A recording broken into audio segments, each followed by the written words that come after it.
안빅목유록. 기재 신광한. 성이 아니고 이름이 빈인 한 서생이 있었다. 여러 차례 진사시험에 응시했으나 잇따라 낙방하고 남산 오두막집에서 한가로이 지내면서 집 뒤뜰에다 진귀한 화초들을 많이 심어두고 날마다 그 사이에서 신화읍졸이며 세월을 보냈다. 날씨가 화창한 늦봄 어느 날 안생은 뜰로 나아가 꽃을 감상하며 흥겹게 꽃밭을 한없이 왔다 갔다 거닐다가 피곤이 몰려와 해묵은 회화나무에 기대어 앉았다. 나무를 어루만지면서 혼자 중얼거리기를 세상에 전해지는 괴한국 이야기는 매우 터무니없으니 그 참 이상한 일이지 하며 그러는 사이 깜빡 풋잠이 들었다. 어슴풀의 꿈결에 박쥐만한 호랑나비 한 마리가 코앞에서 날개를 치고 있었다. 안생은 이상한 일이라고 생각하며 그 나비를 따라갔다. 나비는 멀어졌다 가까워졌다 하면서 마치 안생을 인도하고 가는 듯하였다.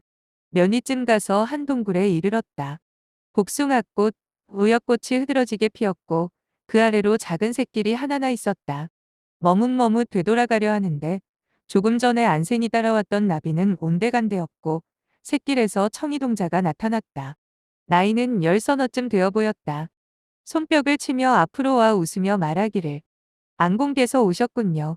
하고는 종종 걸음쳐 가는데 걸음이 나는 듯하였다. 안생이 가만히 생각해 보건대 그 동자는 전혀 안면이 없는지라 마음속으로 잠옷 이상하게 여겨졌다.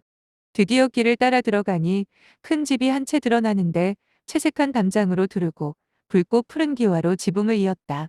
광채가 산골짝을 환히 비추고 있어서 인간 세상의 제도가 아니었다. 바깥문으로 가까이 조금 들어가니 화려하게 채색된 중문들이 일제히 열렸다. 조금 있으려니 한 여시가 나왔다. 붉은 입술 푸른 소매의 자태가 매우 아름다웠다. 곧바로 안생에게로 다가와서 미소를 지으며 고개를 숙이는데 오래전부터 서로 잘 아는 사이인 것처럼 대하였다. 먼저 먼 길을 오시느라 참으로 수고하셨습니다. 하며 인사를 차리고는 또 전하기를 과공께서 공의 우월한 도를 듣고 매우 기뻐하여 장차 공을 공경히 맞이하여 만나고자 하시니 잠시만 기다려 주십시오. 라고 하자 안생이 묻기를 과구는 어떤 분이십니까? 라고 물으며 감히 집안의 내력에 대해서는 더 묻지 않았다. 여자가 대답하기를 과군의 성씨는 도당이요. 유 임금의 맏아들 단주의 후손입니다. 그 조상 가운데 오나라와 하나라의 목민관이 된 분들이 많았는데 백성을 잘 다스려 공을 세워 왕의 칭호를 갖게 되었습니다. 끊이지 않고 대를 이어내려왔는데 후사가 번성하지 못하여 아들이 없게 되자 여러 신하들이 함께 의논하여 정치를 하면서 종성의 여자 가운데서 문덕이 있는 자를 가려 왕으로 세웠습니다. 목덕과 화덕을 섞어 썼으며 무릇 위의와 제도에 있어서 청색과 적색을 숭상했습니다. 지금까지도 이 예를 답습해 쓰고 있습니다. 또 묻기를 그대는 누구시오? 성은 무엇이며 차례는 몇째시오? 하니 여자가 대답하기를 첩의 성은 강이고 이름은 낙입니다. 차례는 20번째입니다. 한나라 강우 관영의 후손입니다. 선세의 강땅에 봉해졌기 때문에 그것으로 성을 삼은 것입니다. 하였다. 대답이 끝날 무렵 다시 한 여시가 나오는데 요염한 바탕에 가냘픈 몸매를 가져 스스로 몸도 가누지 못할 듯이 보이는 여인이었다. 단정하게 안생에게 읍을 하고 이어 강씨를 놀리며 말하기를 무슨 비밀스런 이야기를 하였길래 사람을 보자 멈추는고. 그러자 강씨가 웃으며 말하기를 마침 귀한 손님을 만나 겨우 통성명을 하였는데 무얼 그리 이상히 여기는가라고 하였다. 안생이 또 강씨에게 물은 것처럼 성명을 물었다. 여자가 대답하기를 첩의 이름은 류이고 차례는 18번째입니다. 성은 손님과 같습니다.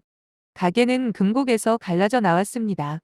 안생이 성이 같다는 것과 금곡에서 나왔다고 한 것에 대해 더 물어보려고 하는데 여자가 말하기를 상가 임금의 명을 전하는 것이라 이러고 있을 겨를이 없습니다. 어서 들어가 과군을 뵙기 바랍니다.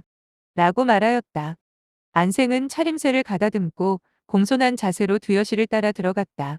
수십 개의 중문을 지나 들어가니 정전이 높다랗게 있는데 황금으로 조원전이라고 편액을 달았다. 영롱한 이슬 구슬을 꿰어 주렴을 만들었고 금가루를 붙여 의자를 꾸몄다. 흰 옥으로 섬돌을 쌓았고 푸른 유리로 뜰을 깔았다. 너무나도 맑고 깨끗하여 발을 디딜 수가 없을 정도였다. 왼쪽에는 푸른 누각이 있고 오른쪽에는 붉은 누각이 있는데 왼쪽 것은 영춘 이라 편액을 달았고 오른쪽 것은 화학 이라 편액을 달았다. 무늬를 아로새긴 난간과 그림을 그린 용마루가 휘황찬란하여 넋을 빼앗길 정도였다. 안생은 숨을 죽이고 몸을 굽혀 행랑채 사이에 웅크리고 서 있었다. 갑자기 선악이 하늘에서 내려오는 듯이 바람결처럼 들리더니 시녀 수백 명이 수레 하나를 옹이하고 있었다. 여왕이 수레에서 내리는데 나이는 17, 8쯤 되어 보였다. 붉은 비단으로 지은 골룡포를 입고 춤추는 봉황 모양의 금관을 썼다. 살진 얼굴에 홍조를 띠고 구름처럼 가벼운 걸음으로 천천히 동쪽 계단을 통해서 내려오는데 독특한 향기가 풍겨나왔다. 안생이 급히 종종 걸음쳐 들에 나아가서 절을 하려 하니 왕이 앞전에 두 여시를 시켜 중지시키면서 말하기를 오래전부터 그대의 맑은 덕을 마음에 두어 참으로 깊이 경모해왔고 또 그대는 내 나라 사람이 아니니 내가 당에서 내려가 상견례를 하겠습니다. 그러시지 마십시오. 라고 하자 안생이 감히 그럴 수는 없다고 말하고 드디어 두 번 절하니 왕도 답배를 하였다. 서로 의병하며 전에 올라갔다. 자리를 잡고 앉자 왕이 여시를 돌아보고 이르기를 이 부인을 불러오라. 반이와 함께 오게 하라. 라고 명하자 얼마 있다가 이 부인이 도착하였는데 화장은 엷게 하였고 걸음걸이가 가볍고 유연하였으며 수심 띤 얼굴이 옥구슬처럼 곱고 맑았다. 아뢰는 자가 다시 반이가 이르렀다고 아뢰었다. 토실토실한 용모의 발그레한 모습이었으며 짙푸른 눈썹과 섬세하고 농염한 고운 바탕이 붉은 비단결보다도 훨씬 아름다웠다. 안생은 자기도 모르게 내려서서 절을 하였다. 두 사람도 답배를 하였다. 남쪽 자리로 나아가 앉으려 하는데 이 부인은 반이에게 사양하고 반이는 이 부인에게 사양하여 오래도록 자리가 정해지지 않았다. 왕이 두 사람에게 농담하기를 예전에 이 부인은 총애를 받았고 반이는 총애를 못 받았소. 오늘 이 자리를 벼슬보다는 미모를 가지고 따져야겠지요라고 하자 반이가 옷깃을 여미고 웃으며 대답하기를 그것은 다만 남편이 변덕스럽고 난폭하기 때문이었습니다. 예전에 반이가 어찌 이 부인만 못하였겠습니까? 또 첩이 들으니 조정에서는 벼슬 높은 사람이 우선이라고 하였습니다. 하고 드디어 윗자리에 앉았다. 모두들 웃었다. 이 뒤로 각각 차례대로 시를 지었다. 수양의 시에 이르기를 어릴 적부터 두각이 솟아 비단 강보에 몸싸고 나왔네. 선구는 양보심이 있었는데 후손은 사람이 덜 되었네. 그래도 천년 절개 있으니 석 달 봄꽃들 뽐내지 마라. 무심히 봉황의 노래 들으며 고사리와 이웃하고 산다네. 하였다. 동리의 시에 이르기를 사치를 버리고 도를 즐기니 동쪽 울 아래 집을 정했네. 저녁꽃 가을 지나 다지고 맑은 이슬밤 깊어 많구나. 율리엔 도령이 슬프고 용산엔 맹가가 한스럽네. 해마다 비바람만 몰아치니 다시는 꽃을 꽂지 못하겠구나. 하였다. 두 편이 구구절절 모두 훌륭하였다. 왕이 말하기를 수양의 고고함과 동리의 소방함은 이른바 뼈가 부서져도 변치 않는다는 것이군요. 옛날 노나라 공자가 이르기를 주나라가 이대를 거울 삼았으니 문체가 화려하구나. 나는 주나라 제도를 따르리라 하였고 각 나라 한유도 말하기를 애석해라. 내가 그때에 태어나 그 사이에서 진퇴의병 못한 건나고 하였답니다. 아, 대단합니다. 설령 두 분이 그 시대에 살았더라도 고고하고 소방하게 끝까지 버틸 수 있었겠지요라고 하며 풍자하는 뜻이 있는 듯하였다. 수양처사가 얼굴을 붉히며 화가 나서 소리 높여 말하기를 유임금이나 순임금이 다스리던 시대에도 소보나 허유 같은 은자가 있었습니다. 주나라 덕이 참으로 성대하기는 하나 유순시대에 견주면 오히려 부끄러울 정도입니다. 우리 두 사람이 비록 늙기는 했으나 허유나 소보보다 못한 사람이 아닙니다. 라고 하였다. 왕이 숙전의 첫 장을 읊고 말하기를 어찌 아첨 잘하여 눈앞에서 용납받기 바라는 자가 없겠습니까? 내 그대들을 아끼는 것은 세안의 자질이 있기 때문입니다. 나는 왕도를 크게 넓혀서 초목이 모두 내 교화에 잘 자라게 되기를 바라고 있습니다. 비록 하나의 미물이라도 내 교화에 순응치 않는 것이 있으면 마음에 부족하게 느껴집니다. 우리 함께 도와가며 다스려서 만물이 모두 봄을 즐기게 할 수 없겠습니까? 라고 말하였다. 수양이 기욱 첫 장을 동리가 간의 끝창을 읊고 말하기를 각각 숭상에 지키는 바가 따로 있으니 서로 빼앗을 수 없는 것입니다. 라고 하였다. 왕이 말하기를 두 분은 내가 너무 늙었다고 해서 거절하시는 것입니까? 이럴 즈음 술잔 돌리기가 끝났다. 안생이 일어서서 작별을 하려고 하니 왕이 말하기를 반이와 이 부인이 또한 이 자리에 있는데 아직 뜻을 읊지 못하였습니다. 조금만 더 이 연회를 연장해서 두 사람으로 하여금 쓸쓸하게 하지 않는 것이 어떻겠습니까? 라고 하자 안생은 공손히 승낙하였다. 왕이 두 사람에게 말하기를 안수제께서 떠나려 하시는데 은근한 정을 다하지 못하였습니다. 반이와 이 부인은 각각 지은 시로 노래하고 춤을 추어 여흥을 돕지 않으시겠습니까? 라고 하자 두 사람이 명을 들고 앞으로 나와 절하고 말하기를 저희들은 평소 춤을 배우지 못했습니다만 오늘 이 잔치가 너무나 즐거워 저절로 손발이 덩실거립니다. 보잘것은 없으나 한번 추어보겠습니다. 하고는 드디어 둘이서 짝을 이루어 일어나 앞으로 나갔다 뒤로 물러났다 하면서 월궁소하에 춤을 추었다. 이 부인이 선창하였다. 그 노래에 이르기를 선제께서 봄나들이 건장궁을 나설 때 그때엔 이 몸이 은총 으뜸이었네. 마음은 청춘인데 연집은 다 지워지고 한가락 추풍사 못 잊어 한스럽네. 라고 하자 반이가 이어서 차하였다.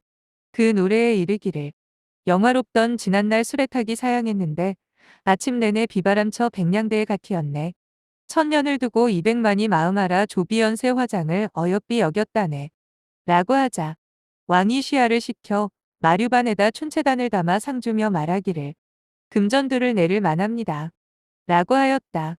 두 사람이 사은하고 제 자리에 앉았다. 조례 선생이 언짢아 하며 수양에게 눈짓하며 말하기를 취하면 물러가야 복받을 수 있습니다. 그리고는 간다는 인사도 없이 담을 넘어 훌쩍 가버렸다. 이 부인이 농담으로 수양과 동리에게 말하기를 옛날에 어떤 처사가 노래에 놀라 담을 넘어 도망갔는데 좌중에 어떤 이가 희롱하며 말하기를 혼분의 즐거움 산세가 알리 없지. 둥기둥 줄소리에 놀라서 날아가네라고 했었답니다. 그것이 바로 이런 상황을 두고 말한 것인가 봅니다. 라고 하였다. 두 사람은 대답도 않고 잇따라 나가버렸다. 안생도 가보겠다고 하자 좌우가 극진히 안생을 배웅하였다. 왕이 이에 춘관에게 명하여 전별 의식을 행하는데 채단, 문수, 금은 완호가들에 즐비하였다. 안생은 절을 하고 문을 나섰다. 한 미인이 문 밖에 서 있다가 안생에게 읍을 하고 말하기를 오늘 잔치는 즐거웠습니까? 라고 묻자 안생이 말하기를 그대는 누구인데 여기 홀로 서 있습니까? 그러자 미인이 주르르 눈물을 흘리며 말하기를 세상에 전하는 말에 의하면 첩의 선조가 개원 말에 양비비에게 죄를 지었다고 합니다. 일이 역사책에 기록되어 있지도 않고 말이 매우 황당한데도 천여 년이 지나도록 누가 후손에게 미치어 또한 당에도 오르지 못하고 있습니다. 널리 사랑을 베푼다고 하면서 이런 일이 있을 수 있단 말입니까?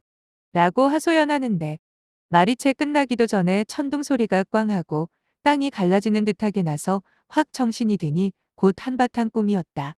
술 기운이 몸에 있고 향기가 옷에 스며 있는 것이 잠옷 느껴졌다.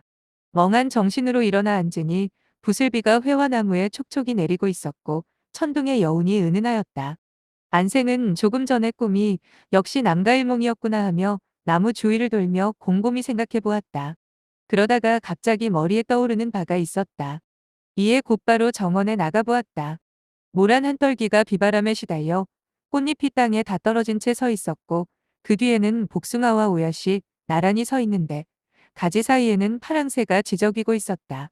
대나무와 매화가 각기 한 둔덕씩을 차지하고 있는데 매화는 새로 옮겨 심은 것으로서 난간으로 받쳐 보호하고 있었다. 정원 안에 연꽃이 심어진 연못이 하나 있는데 넓적넓적한 잎사귀가 물 위로 떠오르고 있었다. 울타리 밑에는 국화가 이제 막 싹이 돋았고 적장약이 활짝 피어서 뜰 위에 떨기를 이루고 있었다. 안석류 몇 그루가 화분에 심어져 있었다. 담장 안에는 수양버들이 늘어져 땅을 쓸고 있었고 담 밖에는 늙은 소나무가 담을 내리덮고 있었다. 기타 붉고 푸른 잡꽃들과 날아다니는 벌과 나비들이 기녀들처럼 보였다. 안생은 이에 이것들이 유괴가 되었었다는 것을 알았다. 또 생각해 보았다. 문 밖에 서 있던 그 여인은 안생이 일찍이 출당화라고 하는 꽃을 한 그루 얻어 화동을 시켜 심게 하면서 농담으로 이 꽃은 양비비에게 죄를 얻어 당에서 내쫓겨 이름이 출당화가 되었다. 뜰 밖에 심도록 하여라. 라고 했더니 화동이 과연 뜰 아래에다 그 꽃을 심었는데 이 출당화가 변신한 여인이었다. 안생은 이 일이 있는 뒤로는 오직 글만 읽고 다시는 정원에 눈을 돌리지 않았다고 한다. 이상 안빅목유록을 마칩니다. 경청해 주셔서 감사합니다.